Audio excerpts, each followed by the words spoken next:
Yes, my blonde friend, yeah, like this. Where were you, or what were you doing when you got the call back to come back and do Slave? Me personally? All three of us? I was in Nashville. They asked if I would come up back to New York and do it. And I was like, you know, I wasn't planning to come up and do any other work up there at that time, but I was like, you know, then they said the whole cast was coming back. I said, of course, I'll do it, you know? I mean, there's some, you know, honestly, there's some choices that you make in the business is also because you actually really enjoy it. And like, it would be a shame to not been a part of that more than it would have been financially, you know, a great thing, you know, for me to take a week off or whatever it is and stop doing the work I'm doing down here to go do that. It wasn't even a matter of how much you're going to pay me. It was like, you know, when do you need me? When are we doing it? So it was smart. That's where I was. I was in Nashville. I don't know where I was, but I certainly was excited, but then I was, let's just wait till I'm booked, you know, because there's always that option that they're not going to actually follow through. So I think I was the most excited when I actually walked in and we started working on it. So I knew we were really doing it. I had been doing a convention, actually. The first time I heard about it, I was doing a convention, I think, out in, it might have been in New York, or it might have been, and I don't remember where it was, but I remember one of the Funimation folks coming up to me and was like, hey, this thing, Slayers, might be coming back. Just a question. Would you be interested, would you be interested in maybe doing, and I think I almost tackled him, and I was like, I'm just saying yes.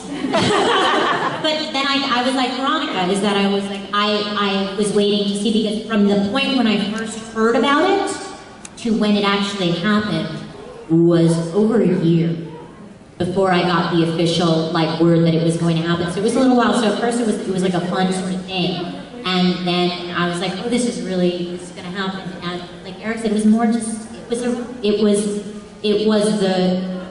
besides Lotus, one of the first things I worked on. And it was the first like main kind of thing that I went to. For me, it was just like an awesome like experience to be able to do something that you love so much another time. So that was really cool. But it was a while. Yeah, before we I don't think too, there's not many characters like the ones that we played that are so out there, it's so funny, it's so clever, and that the chance to play them again is just amazing. Even that we had so much time to play them before. You know? Yes, Ash. Is there any other voice actors that you totally fanboy or fangirl over? I was saying like Fernandez and Green Orb. Well, I mean, you're talking about, yeah, the legends. Yeah, like that. Yeah, people like that. I thought you were talking about our peers. But I mean, I'm not I certainly admire the work people have done, and I watch cartoons, you know, I watch a lot of stuff, but I don't, I'm more controlled when I meet them. You know, I spent a lot of time directing a lot of celebrity voiceover actors as well throughout, you know, beyond animation. And you know, when you're in that role, you can't really be that fanboy about it. You can enjoy it, and you can be like, oh, this is a fantastic actor, it's great to work with them. You know, but, you know, it's kind of almost inappropriate to do that. You know? I did direct, what's his name from American Idol? Dog. What's his name? What? Yeah, I directed Randy for the American Idol game, and I was more excited that he had played bass with Journey than so I mean, yeah, he was like, that was the best rock band ever. I was like, I know, and you were a great bass player with them. Yeah, go look that up. You'll see him. He's got like that sort of kid who played flat top. It's about this high. It's great. That was a weird incarnation of Journey, but he did play with them for a couple of years. So there you go. When Steve Perry fired everyone. Yes, Kaiba. What's that? Do we have stories about Christmas? Anything embarrassing? Embarrassing? No. I don't have anything like that. No. I do. But it's just very quick. This is a Slayers related story, and this is just, I just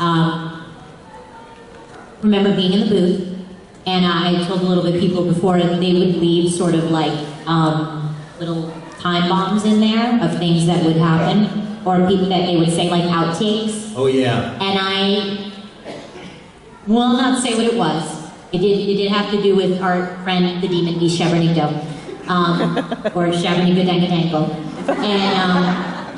And all I know is that the beeps, you get your 3 beeps, beep, beep, beep, and then Crispin had a line, which was supposed to be something like, oh, it's, you know, demon beast Shabernito, and time is beep, beep, beep, and what came out of his mouth was not that.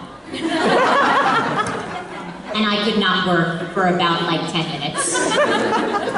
And I just remember seeing him afterwards, and he was like, "Do you hear my outtake?" And I was like, "Yeah, thanks, I am." I left him. It was, but yeah. So that's a supposed to. Before your first anime role, had you ever seen any anime or? Well, besides Speed Racer and stuff like that, but I mean, mine was Battle of the Planets was my favorite show growing up, and I played G-Force with my buddies after school every day.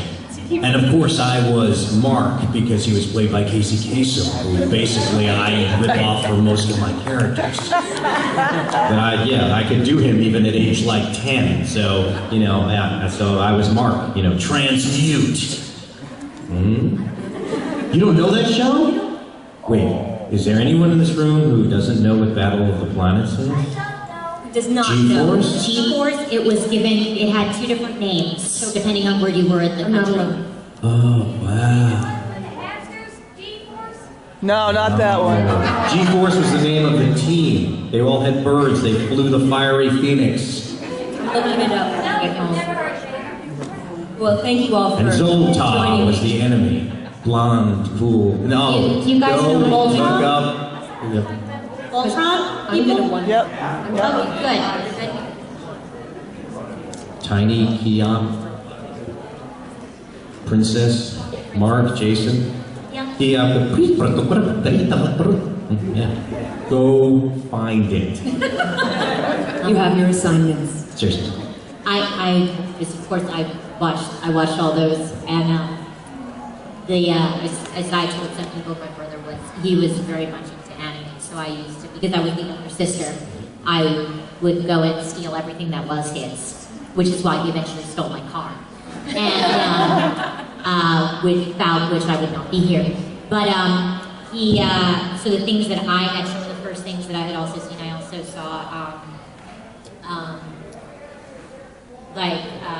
Crying Freeman was something that I had seen a lot. I saw a lot of the Vampire Hunters and like all and Vampire Princess Neo and all these shows, but Voltron, Battle, Star Blazers. Star Yep. Blazers, like these are all things that we kind of got exposed to, and also one of the earliest things that one of my earliest fan introductions was this guy that I had a huge crush on when I was in high school, and he sat me down and showed me Ranma, one half of it.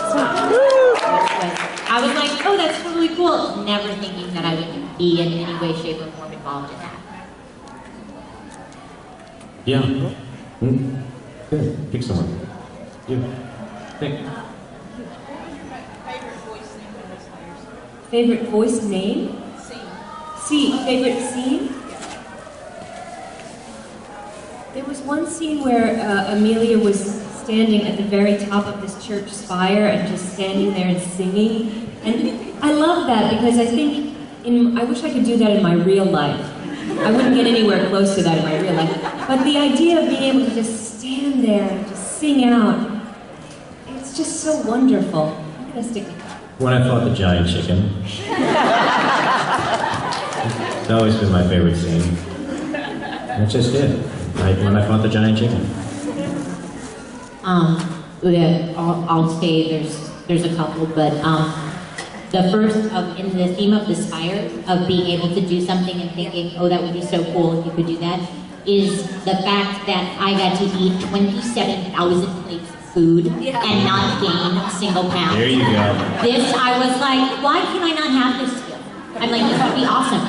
But from some of the first episodes, from the first seasons where we were able to kind of ad-lib and do things, there's the whole koala scene where we're like hit into the, from anybody from the first season, she just hits into looks like koala. It was fun because we used to do stuff and watch the Japanese, and we'd be like, oh my god, that's hysterical, let's do exactly what they're doing. Mm-hmm. And that was a lot of fun.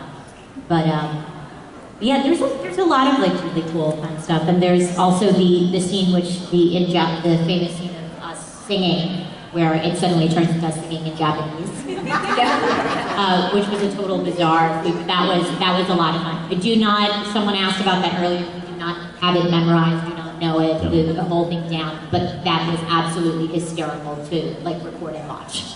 Right. In Japanese, because it's in the anime. Right. Yes. If you could play any other character in Slayers, other than the character. Everyone would want to play Lena, I think. I think so. That's the best character ever. Yeah. I would like to have played Lena. I would like to play Gallery and the Demon Beast shepherding Dodo. So I got to do that a little bit, but yes,